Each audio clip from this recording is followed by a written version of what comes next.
Trustee McAvoy? Present. Trustee Sisk? Here. Trustee Heeman? Here. Audience participation, Mrs. Klumbaugh. Just wondered if you had any more information about Lakemore, since they gave a strong threat. We have not had any meeting with them. We've communicated with them. We've sent out what they have replied with. You saw the agreement that they sent to us. We marked up and sent back to them. We have offered and had a discussion at our last board meeting. You were here for it.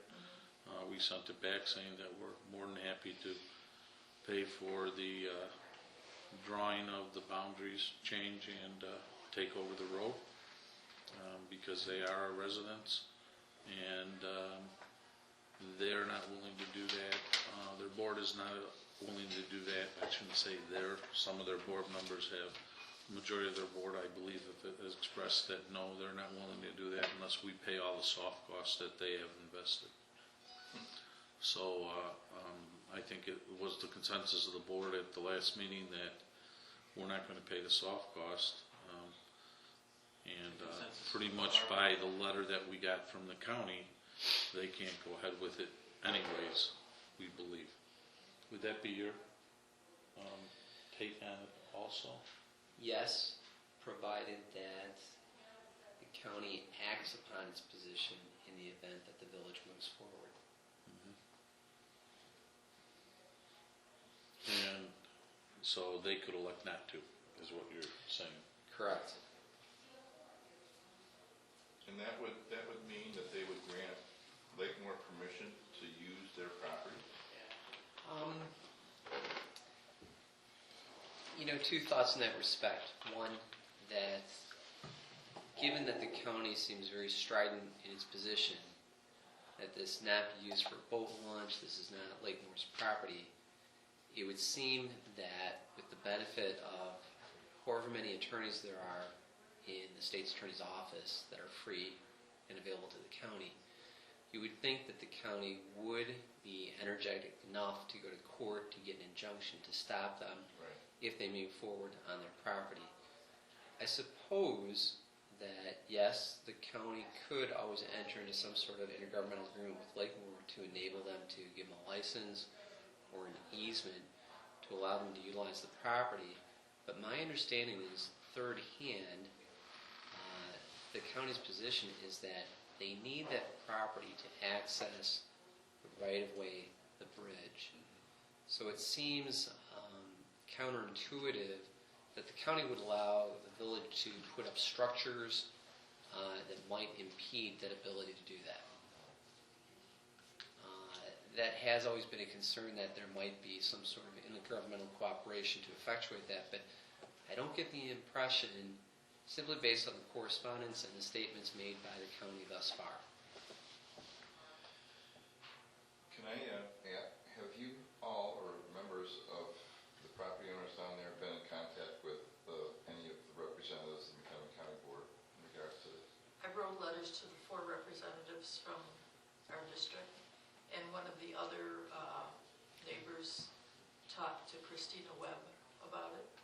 And she said if we saw anything going on, we should let them know. Of course, nothing's going to go on now, but that's about it. Much like you guys kind of were in here working on us, it would be good for you to do that at the county level sometime, at the appropriate committee meeting or at the county board meeting or whatever.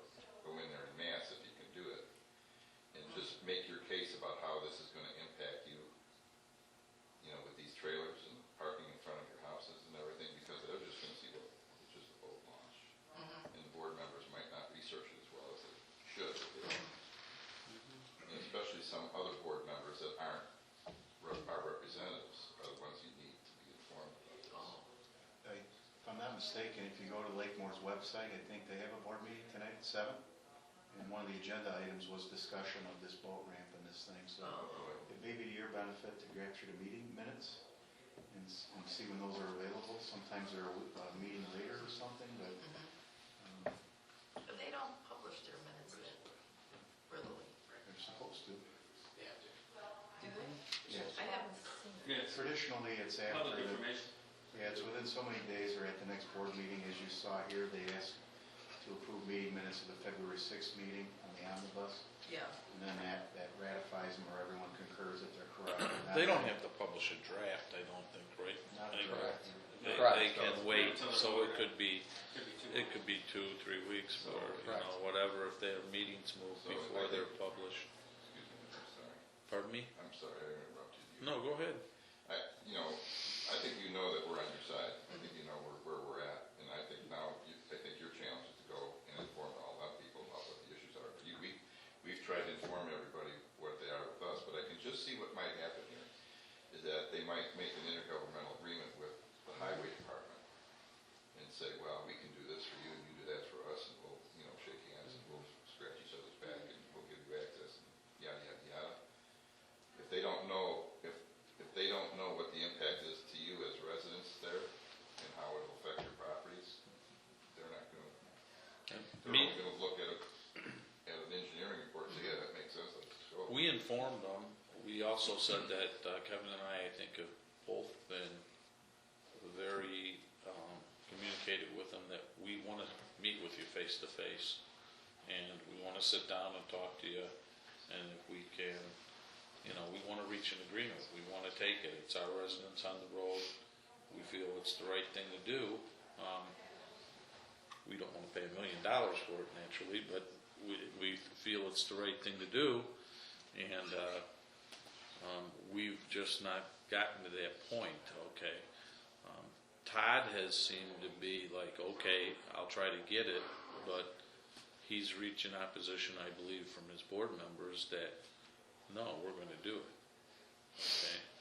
So I think, we've done, we can't force them right. to do it, because they own the road, and we've told them we'd take it, and, because we feel it's the right thing to do. I don't know what else we can really do. I have to make a few comments. The only other thing that we could do is, if the board would say, pay all the soft costs like they want, and see if they'd still be willing to talk about it. And that seems crazy to do that. I'm sure this was discussed at the last meeting, Yeah. but, Well, it was discussed in depth. And I have talked about it in depth. That's a hard sell to the rest of the residents of Johnsburg as well. To say, we're gonna pay the soft costs, the engineering costs, for residents down on this end to make them whole, So, it's a balance between representing the village. I want to say one thing about our consultants, Michael and Tim, would never allow us to get as far into this project. If that was us, those two would not have allowed us to go as far, because they would have identified that there's property there that we don't own. So shame on them for not knowing that. That was an issue right from the get-go, and the obvious is what the impact would be to you people, which they never had until they said they were going to do it, at a meeting with you people. And, we were all at that meeting, and you heard their attorney say, we don't care, it's our road, and we can do whatever we want, which I thought was pretty crude. But, I think he's one of the ones behind this here, and then So, Borowski, the two. thank God, so here, they're spending money to create a concept plan on property they don't even own. And they wouldn't have let us do that. They would have said, hey, stop, don't spend any money on that. Well, and the critical point is, at what point will the landowner come forward to say, John, they were successful up to this point in time. It's incredible to me that the Army Corps says, yeah, we'll approve a permit, notwithstanding that, we don't care who owns it. That's unbelievable. So far, they've been successful. The question is going to be whether there's an obstacle put up to them if they decide to go forward. And yes, I agree with you and Ed that I think the more feasible approach for Lakemore would be through an intergovernmental agreement. In terms of a legal fight between the two, I think Lakemore would see that that's not advantageous to them under any sort of cost-benefit analysis. So I think that cooperation would be the only alternative. And that might happen.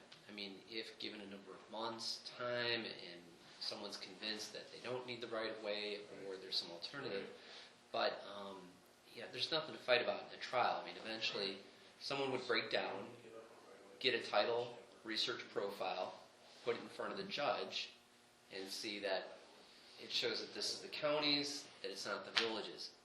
Now admittedly, we just went through a real estate battle in which one person makes a deed to oneself and it took 2 years for the judge to determine that it was a fraudulent deed. I think that's the exception. So do I think they'd be eager to go into court? No. Do I think they'd work on the county politically? I think that would be more likely. You can count on they're gonna do that. Well, I think our board, for the sake of those people and to put the thing to rest so you wouldn't have this political football. I mean, correct me if I'm wrong, Michael, we would not have a chance. We really can't do anything unless they cooperate. It's their road. It's within their boundary. It'd be like us trying to stop a project in McHenry or Fox Lake, and they owned it, and it's right adjacent to us. We can't stop it unless they cooperate. We do have a little bit Correct. hanging I over mean, that. we could go and say, ask for an injunction, and we would have no, the judge is gonna say, no, you can't stop it, it's We'll their never- road. Right. We'll never get back, because at this point, we lack standing. You know, if they move forward on the county's property, it's not ours. We don't have standing to even get involved in the fight. So yeah, I don't look at the legal remedy being one that's available to us here. And I think, like I said, from our standpoint, for the sake of our residents, to stop the political football, I think we all feel that if we could get them and take the road, it would end it. And it was something that probably should have been done They're not gonna do that. before, and we'll It's pretty take it clear. and do it. But without the cooperation of them, we don't stand a chance. The only thing that we've got a little leverage hanging over their head, which probably isn't, we don't know if we want to go this, because it's kind of like gonna create World War III, is they have to go over our roads to get to their road. We did. Sorry, I mean, thought that would cause some real serious, like we said, made an issue with that. What part is our road that they have to go over? I think the entrance, Well, the entrance, when you come off Oh, of really? Bay Road and it tees, well, the first little section there is I our believe road. that's, There's a little bit of our road there. Oh, So, they'll probably I put the mean, bridge. they could build a ramp and we could say no trailers, we don't want them on our Yeah, road. right. I mean, but I don't think we even wanna go there. yeah, that I would be. mean, a that's not monster. the way to go, that's for sure. can I just say, And who knows if that would even hold up legally. Right. the consensus of the meeting here tonight, and also the viewpoint put forward in the proposed intergovernmental agreement between Lakemore and Johnsburg, the one that they provided, seems to assume that Lakemore does indeed own that portion of Old Bay Road. I've looked, and I think I've sent you emails referring to the two annexation agreements, one towards Lakemore and one towards what was at that time Sunnyside. And my reading of both of those is that Lakemore does not own that portion of Old Bay Road. That was never Sunnyside. No, there is an annexation agreement of land to Sunnyside. Okay. Just later renamed Johnsburg. Right, okay. And that annexation agreement refers to that part of Old Bay Road. In verbiage, but isn't there a legal description that would Yeah, our override the professional verbiage? surveyors in our office researched that it is theirs. We've researched all the documents and they are accurate, it's their road. The legal description identifies that as a. There's exhibits that depict it, there's legals, there's other exhibits and agreements that it's theirs. We've researched it to the nth degree, and so has the county, and so has the state. And that goes all the way back to Borelli's project. Yes. Oh, indeed, Yes. indeed it does. And I It took- bera- it- I took it- the information that you provided, I took the information the county provided, I took the information all the way back to the farmers that own that prior to Borelli, prior to the county. I have all the data that the county, when they got the land swap from the family to put New Bay Road there, where Old Bay Road used to be, I researched the township, so it is very clear who is the proud owners and users of those road networks. If it was our road, if the legal description said it was our road, we It's would the old- make sure to tell them that it is our road. Right. But it doesn't say that. Peter, there's not interest on the part of multiple homeowners constituting 20 acres or more who would be interested in disconnecting from Lakemore with the road into the village of Johnsburg? Would there be Could they do I would that? guess a total acreage of 20 acres. total minimum? Minimum of I 20 haven't acres. surveyed it, but my guess is probably not. What, well, we would have to jump the road, right? Or the We would have homeowners, to jump the highway and get everybody that Bay- is backed up Bay to Oaks. Bay Road in Bay Oaks that consists of 20 acres the to annex. homeowners that have To filed, de-annex. file a petition in court saying we wish to de-annex, and the removal of the properties from the village would not leave some sort of island lacking contiguity to the rest of Lakemore. So the road would go with the de-annexation? Depending how the petition is drawn.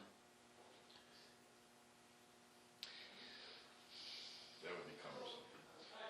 And expensive. Because then we'd assume the roads that the de-annexation would be. We might have to First, buy. we'd get the Well, self-evaluation. It's perhaps two different issues that were identified when we talked about the effect of the boundary agreement. The court proceeding would be to disconnect from the village. It'd be a different issue as to what homeowners would come into the village of Johnsburg.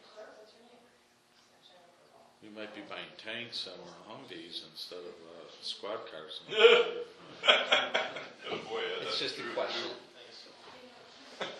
But if there's a possibility that that's section 7-3-6 of the, Those homeowners are already in Johnsburg. No.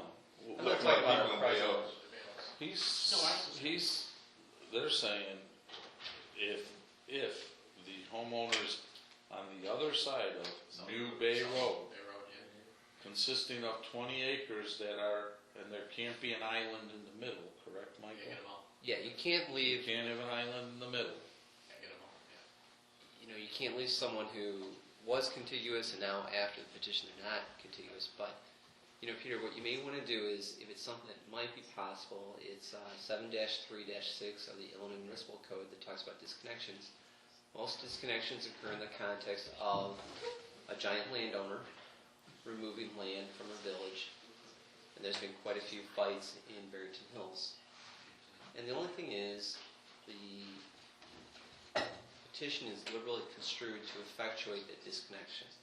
The thought being that if those people don't want to be there, they can opt out. And that's why disconnections almost uniformly are granted, with the exception of a case involving the village of Bull Valley that was in the appellate court a few years ago. But the facts aren't applicable to the Lakemore situation. But the thought would be you may want to take a look at that. Not that the village is volunteering or would want to get involved in it, that may be a separate matter as to whether those property owners ever come in. But it's something to think about, especially depending on what happens with the communication between Lakemore and the county.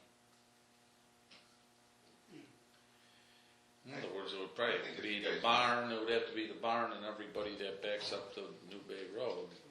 That whole group that would say, yeah, And it appears You guys to need to be go in. about 10 acres. Pressure the county board for your That's only about position, that's 10 the best acres. deal. So they don't enter into an intergovernmental agreement, that's the best way to go, if you ask me. And I think this guy, these guys might say, that's about 10 acres only, so you have to start dipping into this thing. Yeah. And no interest. So it would be, you would probably have a lot of people that maybe would not even want to enter into that war, and I don't know if we want to create that war, but, Right. you know. Yeah, we don't want that. I think the biggest thing that you should know is that from our dealings with the county highway department, and I just spoke to Tim while this was going on, and he concurs, we are unaware of any time at all where the county has ever deviated from its stand of giving up right away where there's a bridge involved. One of the biggest problems we had with a development of, We're at. right downtown, I can never think of the name of it. Paradise Cove. Paradise Cove, I can never think of the name of that, was because the developer at the time was asking the county for some leeway with their right-of-way requirements. And they were just summarily said, absolutely, positively not, no matter what, we are not going to grant this. That's their stand. So I think your biggest ally in this is gonna be, if in fact you do see anything at all going on there, contact the county highway department and tell those people that they're messing with the right-of-way for the bridge. Because they don't think in terms of 10 years or 20 years, they're thinking 100 years out, they might need a 12-lane section going across there, okay? So they're not interested in giving up one scrap of land that they now own. And if I was in the county's position, I'd take the same stand for Johnsburg. We'd never want to give right-of-way up that we already own, because you never know. But if they got into an intergovernmental agreement, Rick, where they could use it, Yeah. That's a that's what you have to worry about. But, right, John, but I also think that is a difficult sell to the county also, from what Tim and I have worked with in the past. I hope so. Okay, I'm just throwing that out there, but, you know, the county board is one thing, There's a lot of the highway politics. department is the one that controls that, and that I think might be, because their people are so easy to deal with. Yeah, there's a lot of politics flying this all the way up to Pam Eltoff, and, and everybody just wants to kind of get along, I think, is what they're trying to. So that's what you got to be careful of, is they just don't say, well, let's just all get along. And you guys, I think that's important, John, because from an engineering standpoint, what Rick and I just talked about is one thing. But when you get told from your supervisor or your county board member or the county board chair to play nice or to Right. settle this, that's right. a settlement may be That's somewhere in the exactly middle what I'm worried of about. what Rick is saying. Fine, you're not giving it up, but we're gonna, if you flatten this out and we can always have access to the underside of the bridge, then you never know. That's what But I I see can going tell you, down the the county road. boys Yes, won't me. recommend it, and they'll fight to the death, but Yeah. they have people higher up that sign their checks that they Yeah. say, no problem. So, And just so you know, I reached out to a member of the county board and let them know every step of this way that we've been going. Every meeting that's been canceled, and that individual is definitely supporting our position, so you're aware of that. Thank you. but he is only one. He is only So one. you need to make sure the rest of them know what's going on. I mean, we've communicated all that information to them, all the information that we have given you, all the letters that we have sent, you know, trying to keep you guys informed, you folks informed. And we've also, Kevin has also relayed all that to a member of the county board, hoping that he keeps them informed. But I think you showing up at a group with their meeting, trying to tell them your situation, so all of them are aware of it, like John suggests, is probably important. It is, and it's gonna affect your property values, and that's what you need to pound on. Yeah, that's a good recommendation. I mean, and we're still open. If they want to talk about it, like I said, we're willing to work with them and sit down and, but we would like a meeting face to face, so we know, it's something you can't do over the phone. We gotta talk to them, and so. It's pretty clear they don't wanna, Ed has tried and tried and tried and tried. They delay, keep this person coming. There's a pattern here that you just can't escape. So you gotta assume what's going on.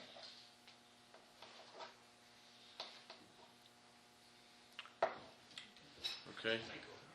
I wish we had better news that it was all settled and we had it done, but. All right. Have a motion to entertain the omnibus agenda. So moved. Second. Motion by trustee Heeman, seconded by trustee McAvoy. Discussion on the motion? With there being none, trustee Clemstein? Aye. Trustee McAvoy? Aye. Trustee Sisk? Aye. And trustee Heeman? Aye. Motion carried. The president's report, I think we covered pretty much at the committee of the whole. New business, and this can be a first read if you want it to be, or we could move forward with it tonight. Move to approve Village of Johnsburg agreement for the development of maintenance, scheduling, and operation of athletic fields Let's have a motion and a second, and then maybe Janice, you could expand on it a little bit. I'll move. Motion by trustee Heeman. Second by trustee McAvoy. Discussion on the motion. One thing we've been doing is, we started having kind of some conflicting issues with scheduling and also with different organizations regarding the fields. So we're hoping by having this agreement, it does a number of things. One, with having the agreement, it'll, if you guys had a chance to read it, obviously the scheduling and use of the fields as they are intended to be used. My biggest concern is I want the village to have the say with the scheduling and the use of the fields and the maintenance of them. Because the problem is if the weather's inclement, we don't want our fields groomed. And right now, we have nothing in place. I mean, it's kind of just a neighboring type agreement, but we want something in writing. So that's what the committee's been working on for the last couple of years. It also talks in here about, just like with anything, the cleanup of, if they have, obviously an event, or whatever, the cleanup, which we've obviously never had an issue with.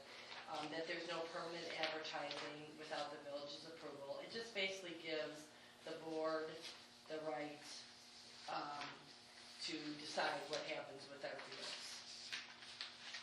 And we want the fields to be obviously used first and foremost for the organizations within Johnston. We believe that this will give the staff, we would like each sports organization to give us their rosters along with prospective practice and game schedules so that we can obviously put them on the website calendar and the scheduling, which is on the website also. We want to recommend that each field be used as it was intended by, and stated as, with the park matrix, which they all have a copy of. Only allowing the field changes to be made with prior approval from the village staff. We feel this will ensure less confusion among the organizations, because there's been some interfunding. We also looked at with this, and this was probably the hardest thing for us. I mean, the agreement itself was kind of a no-brainer. What we've struggled with is we had, the staff was kind enough to do a field maintenance cost analysis for us as far as just the cost of maintaining the fields with weed and feed and basically mowing. And it's actually quite expensive just doing that. The hard part, and we were going to try to put a fee to it, and it was really hard for us to decide regarding fees because the sports organizations do so much for us. We don't stripe our fields, they handle all that. We don't handle the netting or anything like that for any of the soccer, they do all that. Baseball does all their striping. When Cava came out, they did, I believe, was all volunteer. They've done a lot of drainage stuff, they've done clay, and all that stuff. So this was a really hard one for us. If we recommend a fee at all, it would be a fee for use, because we don't want it just for games or just for practices, because then they would just go elsewhere. To give you an idea, I know that the township is now charging a fee. The fee's $75 for spring and fall, so they have their seasons per team. So if the soccer has so many teams, it's $75 per team. But the township also does all the cutting, all the seeding, all the striping. They take care of the netting. They have all the equipment, and that's what those teams would pay for. So that's probably our biggest dilemma, is if we did a fee, how much? And we proposed $15, but we were shaky on that. That wasn't something that was unanimous. There was pros and cons to that. So, and it would be per use.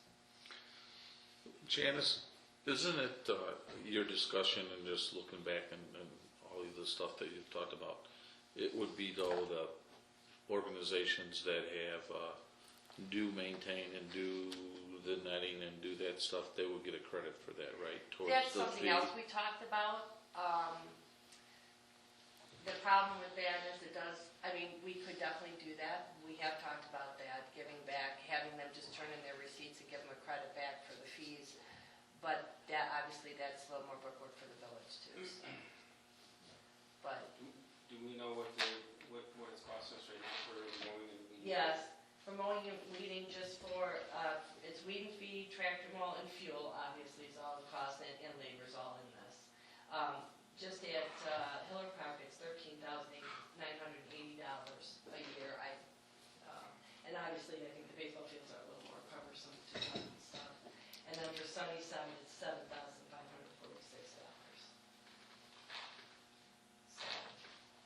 So even charging a minimal amount isn't gonna give us even how we have. It's just, like, I know the soccer team just paid for these fields out here to be totally reseeded. Now granted, we spread it because they didn't have the equipment, but they bought all of it. You know, and had it plugged and stuff. Is there a way, Janice, that we could, there's parts of the park that they obviously wouldn't be using, the playground area, Right. the area This around is the just for concession stand, fields, right? is what we're talking about. Oh, it's just for the fields. so It you is broke just for down. the fields, Yep. yeah. Ooh, well. It's 28 cuttings, you figure 2 hours, I can get you guys a copy of this. I thought we could get it. So, does any of the public ever use these fields for just incidental things when they're not being used? Yeah, well, we've had a couple weddings out here this summer. So the public has. They're just using the pavilion. There's Yeah, I been, don't think the fields out here, I don't see a lot, I mean, people not the walking their field way dogs. out there, but Right. they Yeah. use the pavilion, they set up tents on this side and that kind of Yeah, stuff. they use, But we're already charging for that. We've already Right, established that's a fee fee for for that. rental for of the the park, rental, the shelter, right. yeah. for all the pavilions. So how many teams would use Hiller Park? How many people, it's separate? Well, Hiller Park would be both, here, let's see where, I have that, because I was figuring it out. Okay, you figure Hiller Park, there's basically, baseball, JBL. You figure they go from March to June, and they have either games or practices probably around 6 days a week. No, what I'm getting at, Janice, is how many teams would, if we work this backwards, of how much money we might be able to generate based on how many teams, you said the township charges $75 per team. Does that mean First season. per season, so if JVBL use it? No, soccer does. Soccer, and they've only got one team, or how many teams? do No, they have quite a few. You've got K all the way through high school, times probably 2 or 3 teams each Oh, so level. there's a lot of teams. Yeah. So if we could figure out how many teams and try and apply it, Yeah. apply a cost that would work, that we could all balance out somehow. Well, Is there a way you could, I'm sorry that I'm Go ahead, I'm interjecting, sorry. but after having No. multiple kids play sports and being involved in all those organizations you're talking, have you expressed to those organizations that this cost is a problem? And could they raise the price per kid $2? That's probably what they would do irregardless. You know what I'm saying is, They're not gonna be able to. they're not gonna be able to fundraise and all that other stuff, so what you do is you put it into their budget, that per head, it's a $2 cost that they're gonna, instead of 75, it's $77, and $2 for every person involved in their organizations is coming back to the village There you to handle care of the property for that kind of thing. We could probably. And I'm just saying, is if you bring it to their boards and say, listen, this is what it's costing us to maintain these, and that you don't have to take these kids elsewhere to find a place to practice. We're having a problem, it's all the budget, we all live in a budget world, so I And think I'm gonna it tell might you, work. because I haven't had that approach, but we have talked to them about this. I mean, this has been an ongoing discussion, and that's what comes back to the board all the time. Well, look, we've done this for your fields, and we've done that for your fields, and we're not asking to be reimbursed. That's the hard But part. we're a community, and so And I it understand comes, that, but what I'm saying is, that's part of the problem. We are a I'm still, community. Right. We are a community, and that's, our committee, when we were talking about this, is looking at that part too, Right. because it's a real, they have done quite a bit. Yeah, but what they have to realize is by them doing that, that's saving them a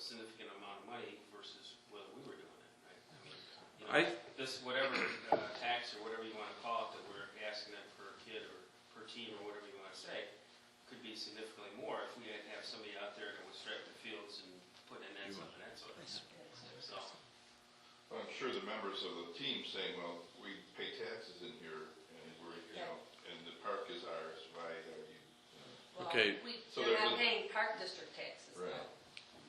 But actually, they aren't all. Keep in mind the makeup of these teams. How many of them are contributing taxes? And actually, that's one point I wanted to interject too, something that Janice and I spoke about when the committee started looking a little bit at a per game or per use.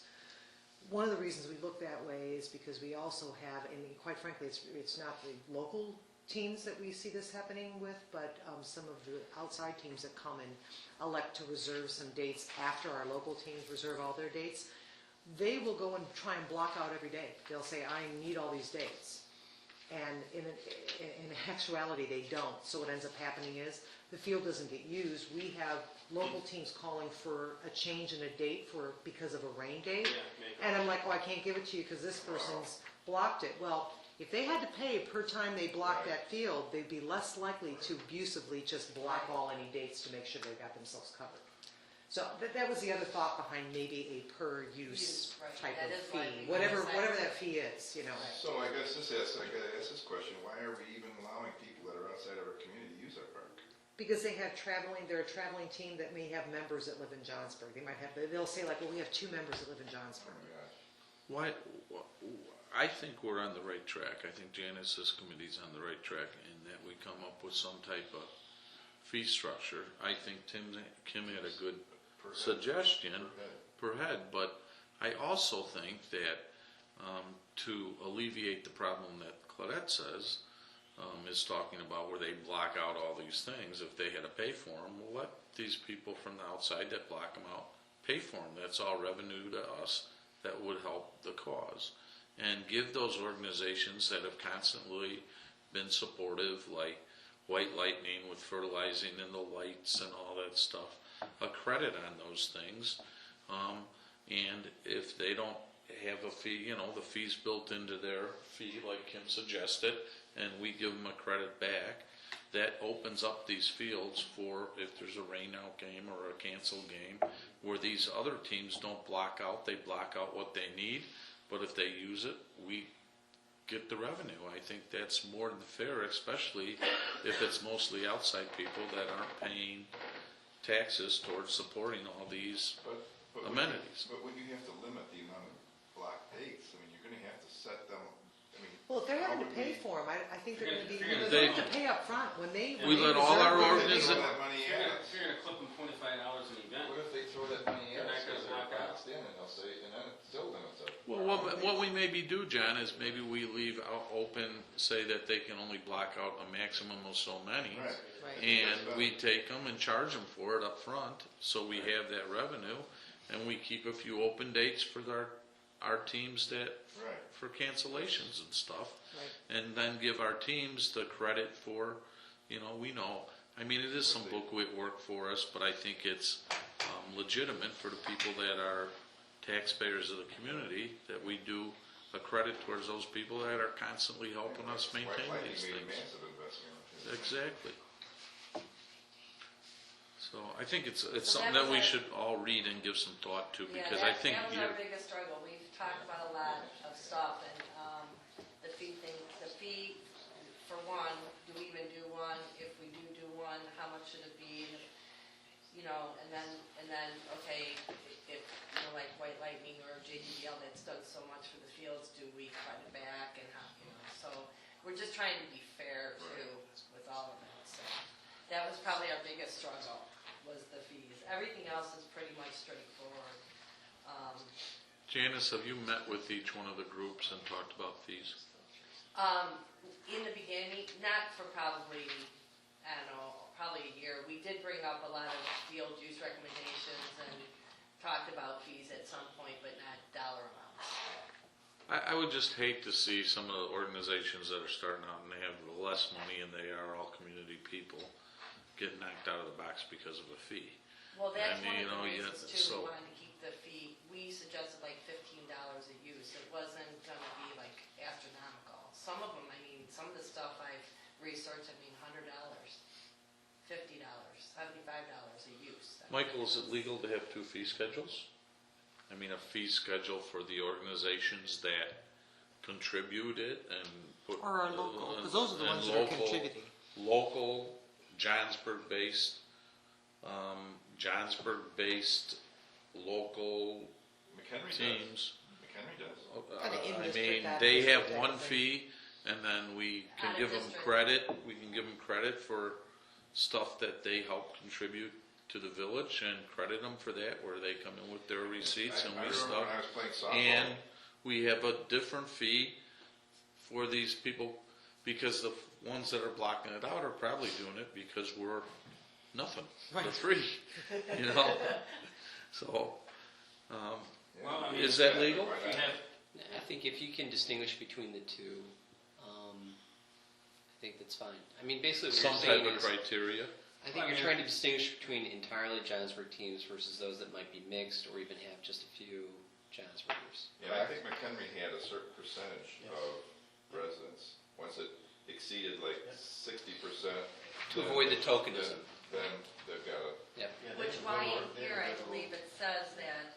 we Yeah, there's a have to blank have for their rosters, percentage. Right, right. yeah. And we've already kind of identified that, because the way we reserve the fields currently, we already reach out to what is considered to be the local teams. And then, there's like a deadline date, I think. All local teams register by this date, and then after that, once we get those scheduled, the outside teams But then register. again, who's going to certify that Warren Ray percentage is said, right? yeah. That's going to be a police Well, they would have to give us their roster with the names and addresses. names and addresses. I'm pretty sure we had that. Yeah, it is. It's on the third page in, I think. Yeah. Yep, third I know page. we discussed that, so yeah. There's no number in there. I don't know if you want at least 50% residing or 60%. I think you're on the right track of doing it, but I think that maybe we should send a letter or a questionnaire letter type out to the sports organizations and ask them, Well, here's what I would do, and this is an opinion. or you get know. them all in here again. Janice say, the village board just informed me that we're spending $20,000 a year on maintenance of these fields, and they're on me to get some fees. So we gotta work something out. And we wanna be, the village board wants to be fair, but they're still facing this $20,000. Well- And we don't expect to get that all back, but Janice could be doing the good cop, bad cop kind of thing here. She's the partner. We're the guy saying we gotta get some refunds, some funds on this thing, and see what it works. I see how can it plays out. be the bad guy. Well, I don't mean it that Darn way. Janice better get some money.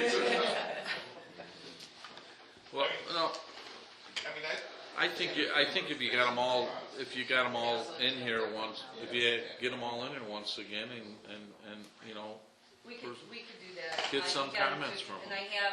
I'm lucky enough to have committee members from the soccer team and Yeah. ball that's team. perfect. That's the way it ought to be. That's the way it ought to be. The other thing that we're gonna recommend, the fee was the toughest thing, the last thing that we were gonna recommend, is that whoever heads or, the CAC, we meet with these sports organizations at least twice a year, with open communication regarding field improvements and then short, and long-term goals, so that we can keep that ongoing.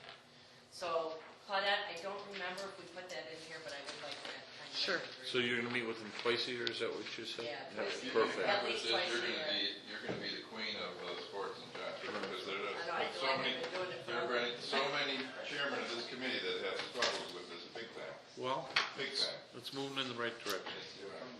Now, my next question, I guess, would be before the board, would we have to have the fee structure in place before we put the agreement in place? Or can we do that two separate things, or? I think we ought to have the fee structure in place. First, before we do this?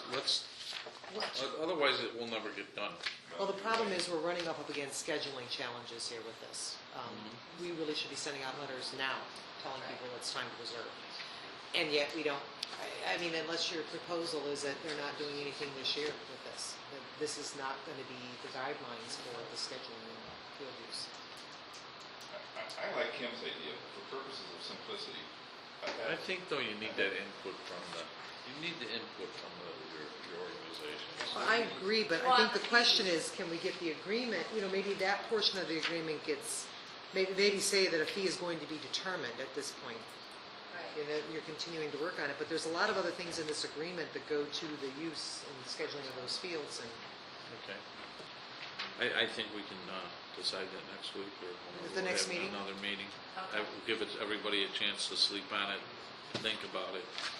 Maybe we Yeah, can get I mean, maybe we can get a letter, or maybe, I don't know when your next meeting is, Well, we can Janice. maybe but- put in here under the fees and charges, at this time, we're choosing no fees, but we'll continue to discuss the fee schedule, and can. Unless we want to determine come what out, they may. unless we want to say, at this time, there will be no charges to those local Johnsburg-based organizations, and anybody with a certain amount, well, Michael says we could do that. And Well, we can do that because it too. solves the problem of these people coming from outside and just blocking everything out. And- I mean, if we have to go one more year helping our own organizations, that's Well, one that's what I'm thing. saying, that's why I wanted to kind of maybe do this in 2 phases regarding the fees. And I promise I'll continue to work on it, I just know it's gonna take longer than a couple weeks to get it hashed out. Well, why don't you pursue it with that approach so we can pass it at the next meeting? Pursue what, I'm sorry. Pursue what you just said with that approach so we can discuss it and finalize it at the next so meeting. basically, external teams are going to be subject to a fee. Yes, And I think the thing we need to firm up is if there's that percentage that you want to identify. Yeah, that was. That'd be the thing, Right. you and I can talk before next week's Okay, meeting. we'll do that. okay. So we can change section 3 to, I think we're on the right track. Gift for you. Thank you, Janice. gift. It's a lazy homework. Oh, Okay, any more discussion on that? And we'll try to have that ready for the next meeting, which is Thursday night. Okay, first read, move to approve ordinance 13-14-49, amending Article 10 of the Johnsburg Subdivision Control Ordinance entitled Dedication of Park Land, Streets, School Sites, or Cash Contributions. And I'll take that back, this is actually the second use, right? This is the second read because this is what we discussed last meeting. So I'll entertain a motion to pass it. Do we have a motion? Motion by trustee Heeman, seconded by Second. trustee Sisk. Discussion on the motion. Trustee Clemstein. Yes, thank you.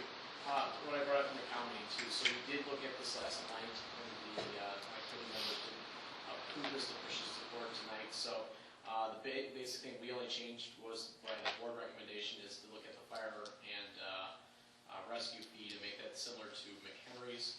And basically what we looked at is we're filing the Naperville model, and thought I could talk a little bit more about that. We just went back to the land value of $110,000. So that's what's bringing back some of these fees for both the school and park fees are coming back a little bit in line to what the model was. And also we did increase the street transportation fees up to $1,000, because obviously we know what's going on in the village with roads and services. So we did approve this. I'll entertain any questions. I don't, Claudette, did you guys have anything come up to the finance committee meeting tonight or so? no, I mentioned at the finance committee meeting that we would be going back to talk with them further about the transition fee, whether or not there should be some consideration given on that. Okay, perfect. So I think we should table this until we get that input from finance. So I wouldn't recommend you do that, that's gonna Yeah. take more time, because we're also looking for feedback from the school district on that. Those are two different, I would think you wanna get this in place, this change as soon as possible. The only thing I have problems with is that I think our fire fee should be less and proportionate to the number of calls that we have and the service that we get out of the fire district. I mean, proportionately, why should our fees or contribution be the same as I think we should have a discussion with the fire district before we, I think there should be a discussion about that before we arbitrarily do that. Well, you could look at it as, as a percentage and adjust it accordingly. maybe could we get the percentage calls that the McHenry has and we have? That's what I'm saying. And So then every year it changes. Find out what the proportion difference is. what is Lakemore's contribution to the fire district? It's 335. How much? 335, we're proposing 332. so we're within $3. It's a lower fee, I mean, this is just impact on each lot that's built, so it's it's a good consideration, the only one that's really low on here was, I think it was Woodstock at $187.71, was really low, everybody else is between $300 and $600 for fire and rescue. What are our fees right now that we charge? Currently today, we charge $356. So we're only talking about $20 dollars. Yeah. So $24. So it's some, but I think we're gonna without some development now too. I think it should be based on percentage, my opinion.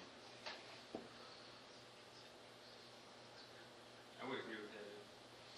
If you'd like, we could see if we can get the total number of calls or handling for the city of McHenry, and then, divide that, come up with a multiplier based on what McHenry's paying, and then work that back into our calls. We're outside of Johnsburg, but how do you do that? Because Lakeland contributes some towards that.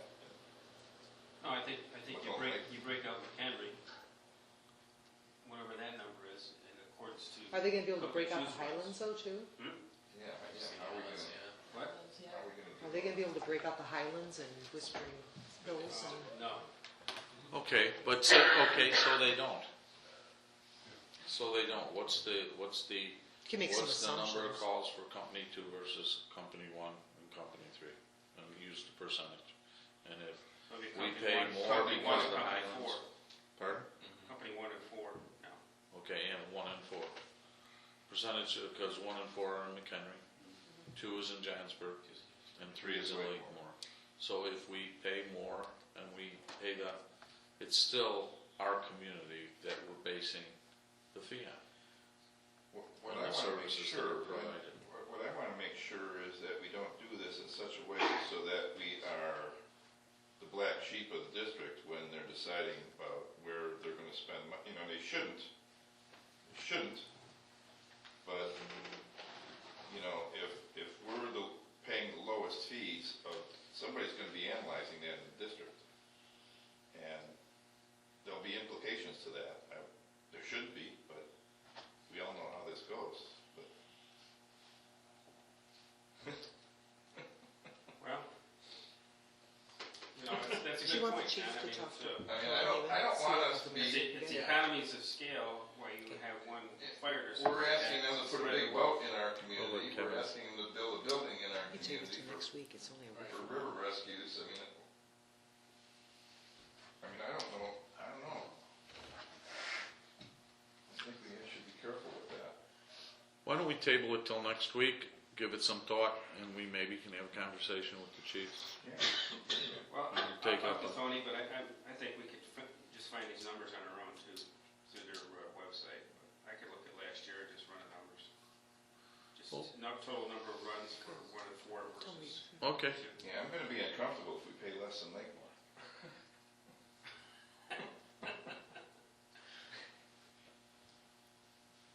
I'll do that, I'll have it ready for next week.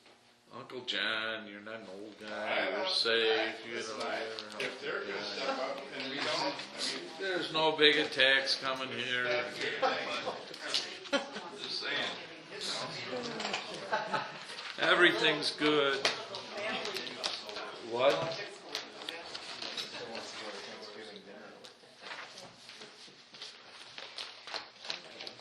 Okay. Are you comfortable tabling it for a week, John? I'm fine. Okay. No, I think that analysis. Yeah, right now our fees are higher than everybody else's, McHenry's and Lakemore's, so. Well, I think they need to be in line, but I don't want them to be, if we're talking about this percentage, it may drop us below Lakeland. Okay, and then we'll have that discussion at that point. Should have a motion to table. Have a motion to table, To, So move. second motion. Do we have to vote on the motion to table? No? yes. No. You're not passing an ordinance, right? No. Well, no, but they have a motion and a second on the floor right now, so they need a motion to table. Okay, trustee Clemson? Trustee McAvoy? Trustee Sis? And trustee Heem. Aye. Okay. Following items are tabled to the March 20th meeting. We all know about that. We've had discussions about that, and we're still waiting for them to come back with the answers to the questions that were raised when they were here. Okay? They requested it That to they be tabled, requested yeah. this to be tabled. Okay? Okay, do we have a motion for adjournment? So move. Motion for adjournment by trustee Heeman, seconded by, Second. okay, second by trustee McAvoy. On the roll, trustee Heeman, Aye. trustee Sisk, Aye. trustee McAvoy, trustee Clemstein. Motion carried.